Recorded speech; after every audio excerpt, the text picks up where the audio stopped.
நண்பர்களே, திருத்தணியில் 4 இளைஞர்கள் 17 வயசுக்குட்பட்ட இளைஞர்கள் சுராஜ் என்கின்ற ஒடிசா மாநிலத்தை சேர்ந்தவரை தாக்கிய சம்பவம் தமிழகம் முழுவதும் ஒரு வைரலானதை அனைவரும் கேள்விப்பட்டிருப்போம், பார்த்திருப்போம்.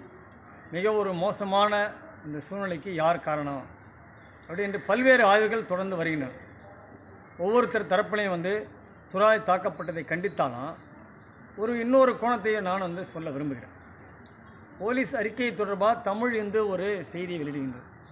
போலீஸுடைய பேட்டி தரவுகள் எல்லாம் என்ன சொல்கிறாங்கன்னா, காவல் நிலையம் அவரை மருத்துவமனைக்கு அழைத்து சென்ற பிறகு, பாதிக்கப்பட்ட சுராஜ் மருத்துவமனைக்கு அழைத்து சென்ற பிறகு அட்டெண்டர் இல்லை என்ற ஒரு தரவுகளை போலீஸ் தருகின்றது. மருத்துவமனையில் ஒரு அட்டெண்டர் இல்லை. அவர் மருத்துவ சிகிச்சை பெற்று காவல் நிலைய அதிகாரிகளோடு ஒப்புதல் பெற்று ஊருக்கு சென்று விட்டதாக செய்திகள் சொல்லப்படுகின்றன. இதில் இன்னொரு முக்கியமான நாம் புரிந்து கொள்ள வேண்டியது என்னென்னா, வட இந்தியாவிலிருந்து புலம்பெயர்ந்து வருகிற தொழிலாளர்களாகட்டும் அல்லது தமிழ்நாட்டிலே இருக்கின்ற திருமணமாகாத ஆண்கள் பெண்களாகட்டும் அல்லது வாழ்க்கை துணைக்கு உதவி இல்லாமல் தனிநபராக இருக்கும் மனிதர்களாகட்டும், இவர்களுக்கு நோய்வாய்ப்பட்டால் இவர்களுக்கு ஒரு அட்டெண்டர் என்பது மருத்துவமனையில் இல்லை.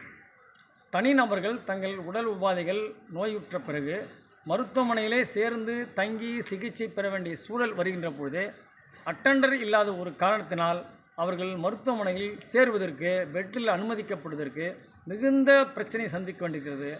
வேறு வழி இல்லாமல் நோயோடு போராடுறாங்க. அட்டெண்டர் இல்லை, யாரும் அட்டெண்டர் வருவதில்லை. அப்போ அதற்கான சிறப்பு சட்டங்கள், வேலையாட்களை அரசு நியமிக்க வேண்டும். வெளிநாடுகளில் உள்ளது.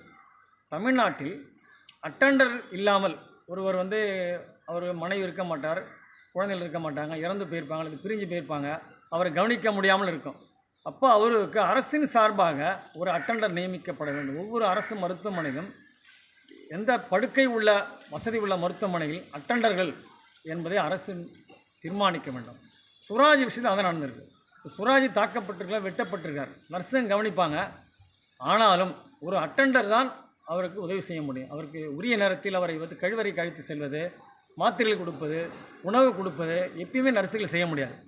எனவே இது போன்ற பாதிக்கப்படுகின்ற தனிநபர்கள், அட்டெண்டர் இல்லாத தனிநபர்கள், உறவினர் இல்லாத தனிநபர்களுக்கு மருத்துவ சிகிச்சை பெறும்பொழுது அட்டெண்டர்களை அவருக்கு வைக்கும் ஏதுவாக அரசாங்கம் அட்டெண்டர்கள் பணியாட்களை தேர்வு செய்ய வேண்டும், வேலைவாய்ப்பை உருவாக்க வேண்டும்.